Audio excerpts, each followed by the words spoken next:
और हे गणेश, जो आपकी पूजा किए बगैर हम देवताओं की पूजा करेगा उसकी पूजा निष्फल हो जाएगी, ऐसा भगवान शिव ने कहा है।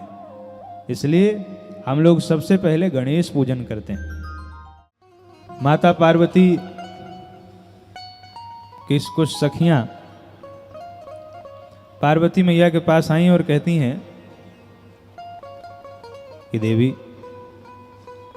भोले बाबा के यहाँ गण तो बहुत हैं पर हमारा कोई विश्वस्त गण नहीं है। पार्वती मैया कहती हैं, अरे नहीं नहीं, ये सब गण मेरे ही तो हैं। सखियों ने कहा, ना ना, ये सब कहने को आपके हैं, ये सब मानेंगे तो शंकर भगवान की बात फंस जाएगी, तो आपकी कोई नहीं सुनेगा, सब उन्हीं की सुनेंगे। पार्वती जी ने कहा, चुप रहो, ऐसा नहीं है, सब मेरे हैं। हा? एक दिन पार्वती जी स्नान कर रही थी, नंदी भगवान खड़े थे द्वार पे, भोले बाबा आ गए। तो नंदी भगवान ने कहा, बाबा वो माता जी स्नान कर रही, तो भोले बाबा ने हटो, सो बेचारे हट गए और भोले बाबा अंदर आ गए। जैसे शंकर भगवान अंदर आए तो सखियां जो पार्वती जी की उनके संग स्नान कर रही थीं वो सकुचा के भाग गईं। फिर पार्वती मैया को लगा कि बात तो ये देवियां सखियां ठीक ही कह रही थी, ये गण देखने को लाखों हैं पर सुनते तो बाबा की हैं, मेरी तो कोई सुनता ही नहीं है। पार्वती मैया ने सोचा, अब मैं एक अपने गण का निर्माण करूंगी जो सिर्फ मेरी सुनेगा, जो सिर्फ मेरे कहे में रहेगा। ऐसा विचार करके भगवती माता पार्वती ने स्नान करते हुए अपने उपटन से एक दिव्य बालक की आकृति का निर्माण किया और उसके अंदर भगवती ने अपनी ही शक्ति का संधान कर दिया, जिससे एक बालक का प्रागट्य हो गया। बोली भक्त वत्सल भगवान की जय। पार्वती मैया ने उनको सुंदर धोती पहनाई, तिलक लगाया और एक लाठी प्रदान करी। कहा, पुत्र आज से तुम्हारा नाम गणेश होगा और द्वारपालम भवाद्य में तुम मेरे द्वारपाल हो जाओ। ये लाठी लो और जो आए उसकी खातिरदारी करना इसी लाठी से। द्वार पर खड़े हो जाओ जाके। श्री गणेश जी महाराज द्वार पर खड़े हो गए, लाठी लेके, धोती पहने, एकदम आनंद में। अब माता पार्वती ने सोचा, चलो देखती हैं। अब क्यों? क्योंकि भोले बाबा को भी तो पता चले कि मेरे भी विश्वस्त गण हैं। तो पार्वती मैया आनंद के लिए बैठी हुई हैं और गणेश बाबा खड़े हो गए द्वार पर। इतने में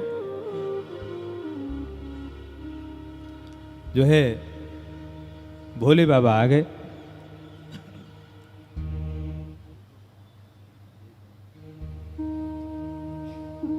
शंकर भगवान आए। शंकर भगवान ने कहा, अरे बालक, तुम तो बड़े सुंदर लग रहे हो, कौन हो तुम?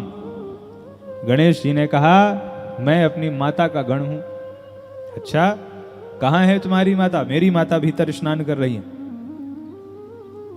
भोले बाबा ने कहा, कोई बात नहीं है, रास्ता दो, हमें भीतर जाने दो। गणेश जी ने कहा, मेरी मां की आज्ञा नहीं है, इसलिए कोई भीतर नहीं जा सकता। शंकर भगवान मुस्कुराने लगे, देखो बालक इतना सुंदर है और छोटा सा बच्चा बातें बड़ी बड़ी करता है। ए बच्चा, ये मेरा घर है, तुम नहीं जानते क्या? ये मेरा घर है, चलो रास्ते से हटो। गणेश जी ने कहा, देखो आपको मैं समझा रहा हूं, आप मेरी बात मान लो, और नहीं मानोगे तो गणेश जी ने ऐसे देखा, हाथ में जो लाठी लिए थे ना, ऐसे देखा, नहीं मानोगे, बच्चे हैं तो उस स्वभाव के अनुसार अगर शंकर भगवान ने कहा, ए बालक, चलो रास्ता दो हमको। भोले बाबा को तो लगा कि बच्चा ही है, उनको क्या पता कि लाठी बड़ी जोरदार थी, पार्वती मैया ने दी थी। अब भोले बाबा घुस गए, माने नहीं, जैसे ही घुसे सो गणेश जी ने एक लाठी धम्म से भोले बाबा को लगाई। भोले बाबा को बड़ा कष्ट हुआ, अरे राम राम। लौटे, बाबा पीछे आ गए।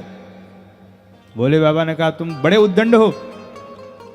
गणेश जी ने कहा, मैं उद्दंड नहीं हूं, मैं अपनी माता का गण हूं और मैंने आपको पहले ही कहा उनकी आज्ञा नहीं है, इसलिए आप नहीं जा सकते, आप लौट जाइए।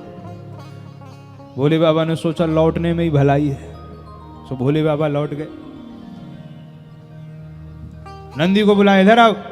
अच्छा, जब कई बार कुछ बात बिगड़ती है ना तो सेवकों पर ही क्रोध आता है, बात बिगड़ जाए तो सुनना सेवकों को पड़ता है। इधर आओ, जाओ वहां देखो द्वार पे कौन बच्चा खड़ा हुआ है, हमको भीतर नहीं जाने दे रहा है। नंदी भृंगी श्रृंगी सब आ गए और पहुंचे गणेश जी के पास। कहते कौन हो तुम? तो गणेश जी ने कहा पहले तुम बताओ तुम कौन हो। बिल्कुल यही शब्द हैं, श्लोकों का हिंदी अनुवाद हम आपको सुना रहे हैं, बिल्कुल यही शब्द हैं। कौन हो तुम? गणेश जी ने कहा पहले तुम बताओ तुम कौन हो। तो गणों ने कहा हम भोले बाबा के गण हैं। तो गणेश जी ने कहा हम अपनी माता के गण हैं। कहा अच्छा। भोले बाबा के गणों ने कहा यह स्थान हमारा है। गणेश जी ने कहा रहा होगा आपका स्थान, पर आज ये स्थान मेरा है। मैं अपनी माँ की आज्ञा से खड़ा हूं और मैं किसी को भीतर नहीं जाने दूंगा। नंदी भृंगी श्रृंगी टूट पड़े और गणेश जी ने लाठी उठाई और इतना मारा, किसी के हाथ में फ्रैक्चर हो गया, किसी के पांव टूट गए, किसी का कुछ, भागे सब। अरे बोले भगवान वो तो बालक बस में ही नहीं आ रहा है। अब शंकर भगवान को क्रोध आया, अरे अब क्या करें? तो ब्रह्मा जी ने सोचा एक बार मैं जाकर के देखता हूं, मैं थोड़ा सा समझाऊंगा। ब्रह्मा जी बड़े हैं, उनको लगा बच्चा है, अब ये उदंडता कर रहे हैं तो बच्चे को समझाना चाहिए। ब्रह्मा जी आए और ब्रह्मा जी बेचारे कुछ बोलते इसके पहले गणेश जी ने उनकी दाढ़ी पकड़ ली। ब्रह्मा जी का मेरी दाढ़ी छोड़ो। गणेश जी ने कहा पहले बताओ ये बिचौलिया बनोगे कि नहीं? ब्रह्मा जी ने कहा हम नहीं बनेंगे। कहा कहाँ जाओगे अब?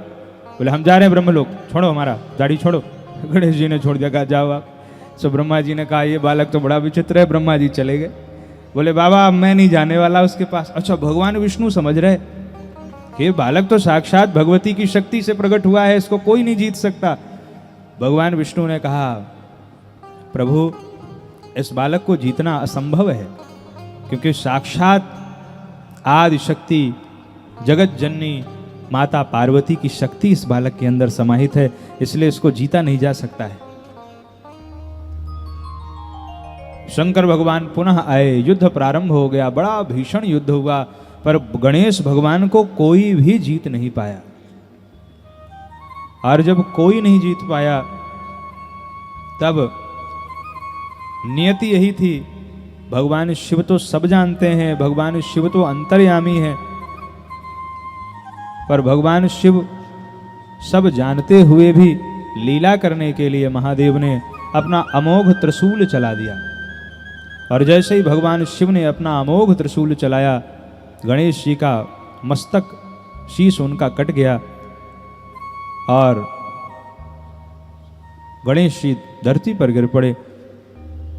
उसी समय माता पार्वती दौड़ती हुई बाहर आईं और जब उन्होंने बाहर आकर के देखा गणेश जी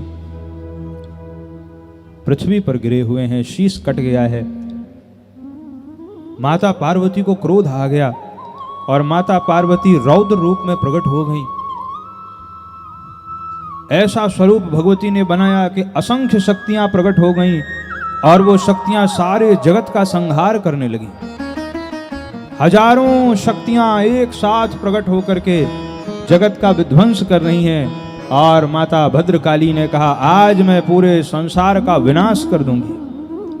सारे देवता आश्चर्यचकित हैं, कोई कुछ नहीं कर पा रहा है और मां भद्रकाली सब संसार का संहार करती चली जा रही हैं। देवताओं ने सोचा अगर आज मां की स्तुति नहीं करी तो आज तो सारा संसार नष्ट हो जाएगा।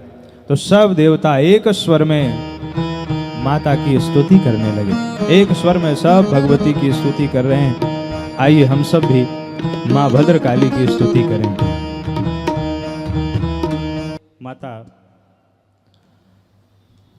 पार्वती ने बड़ा कोप किया, बहुत क्रोध किया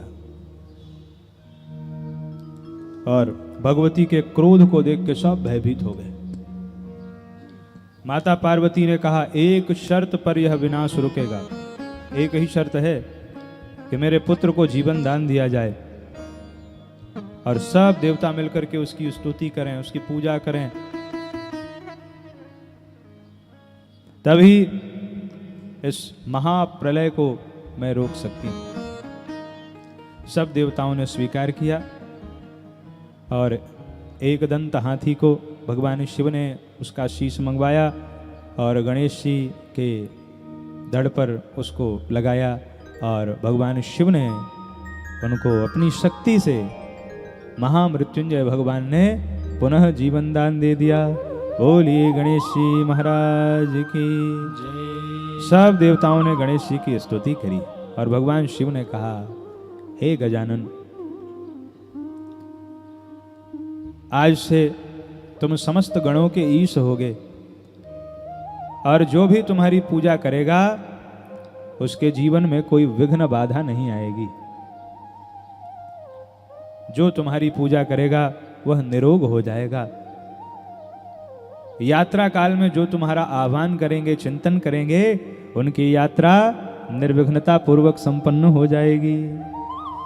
और हे गणेश, जो आपकी पूजा किए बगैर हम देवताओं की पूजा करेगा उसकी पूजा निष्फल हो जाएगी, ऐसा भगवान शिव ने कहा है।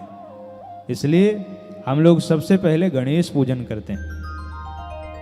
पार्वती मैया प्रसन्न हो गई। इस प्रकार ये गणेश जी के जन्म की कथा हम लोगों ने श्रवण करी। भगवान शिव और माता पार्वती, उनके 2 पुत्र हुए, स्वामी कार्तिकेय जी और भगवान गणेश जी।